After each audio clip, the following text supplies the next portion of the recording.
Hello guys. Today, we're diving into a topic that's crucial for your financial well-being but is rarely taught in school. That's right, we're talking about the top 10 personal finance rules you won't learn in school. What did you learn about personal finance in college? Credit?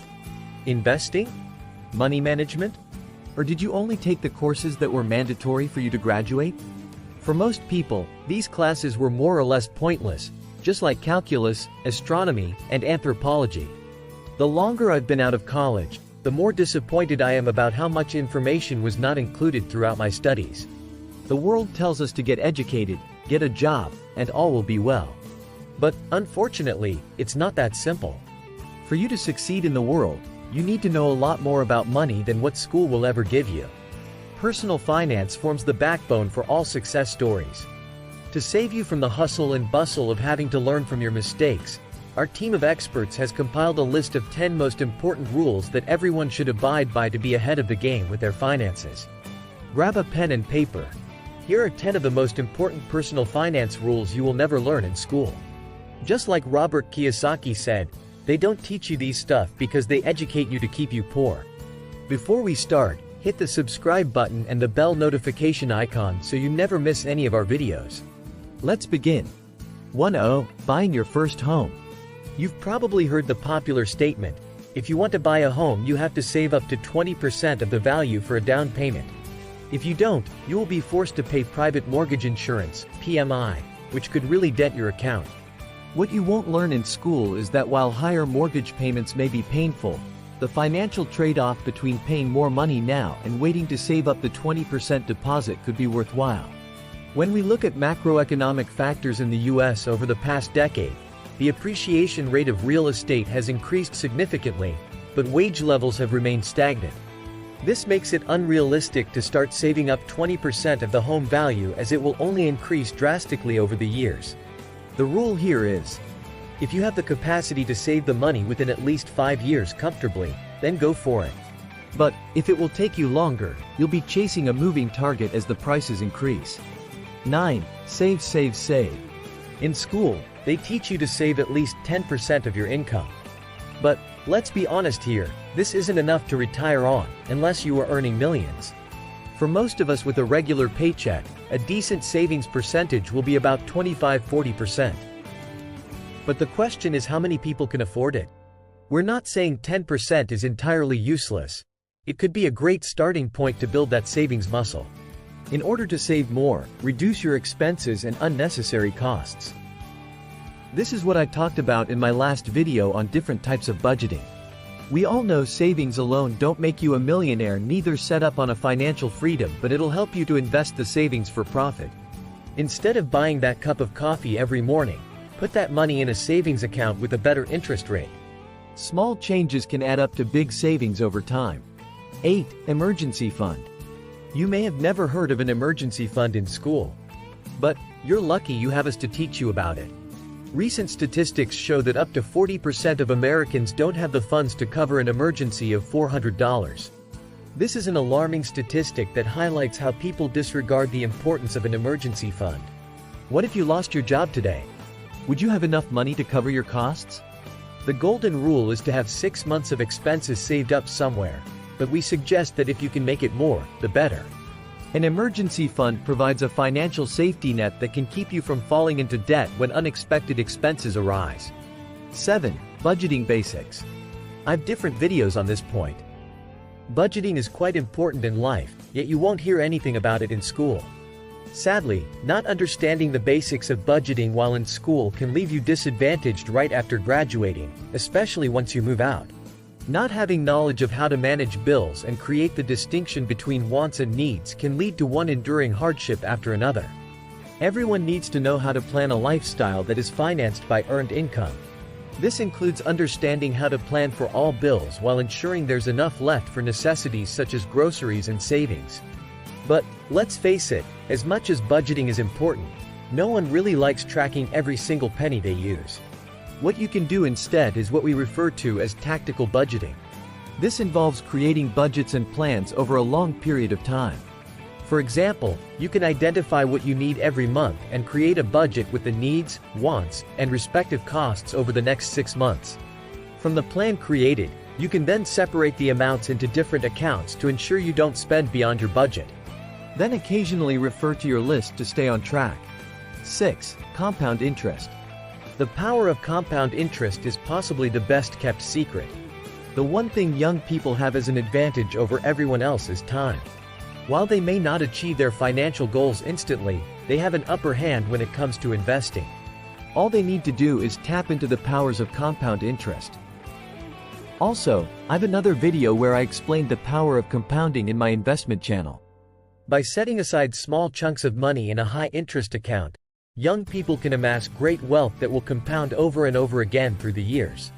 To show you just how important compound interest is, here's a great example. If someone gave you two options, the first choice being $3,000 and the second being a penny that doubles in value every other day, most people would choose the first choice, right?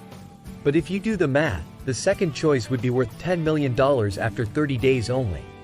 If that's not enough to convince you to start taking advantage of this incredible opportunity to grow your wealth, then I don't know what will. 5. Secrets of credit. Most young people, right after getting their first credit cards, end up maxing them out. They then end up with a life full of debt, where they are forced to pay up huge chunks of interest rates, and in some cases, this results in late payments that could adversely affect them. What most people don't know is the importance of credit scores and maintaining a great credit history. Schools should pay more attention to training students on this life skill. I wrote a book on understanding your credit score, which will find the link in the description. Your credit score is one of the most important parts of your financial health, and it generally determines your financial position as an adult. With a proper score, it's a lot easier to purchase a house, get a car, secure a business loan, and achieve other milestones in the future. Everyone needs to know how to build credit and maintain a proper score. Here are a few pointers. Get a credit card. Contrary to popular belief, getting a credit card is essential for building your credit score. 2. When you get a credit card and use it responsibly, financial institutions record all your transactions and interest payments. 3. Based on your efficiency, they will assign a score to your name. Always pay your debt on time. There's no other way around this. If money is due today, make sure you pay it today. 4. Rules of insurance. If there's anyone who is depending on you financially, then you need to get life insurance. This could be your child, spouse, or parent. It is better to get a term policy rather than a life one, as you get coverage whenever the need arises. However, if no one depends on you financially, end the policy to save money.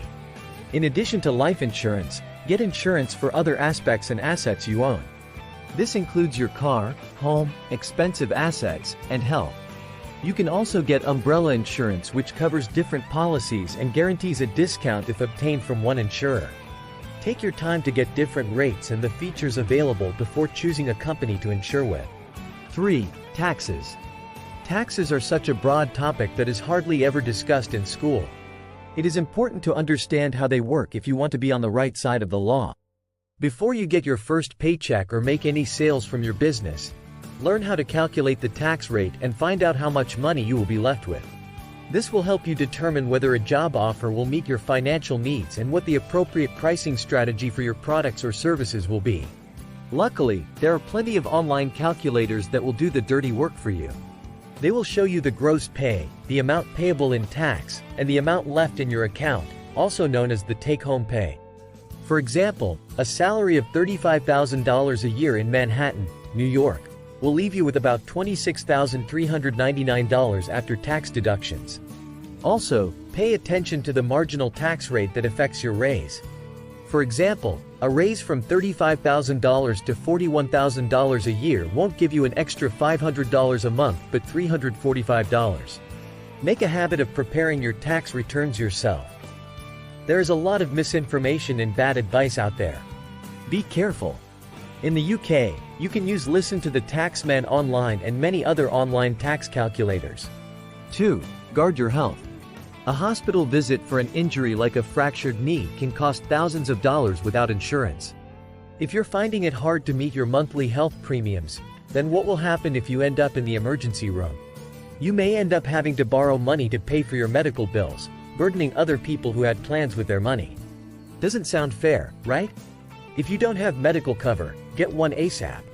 Also, taking care of your health can end up saving you a lot of money.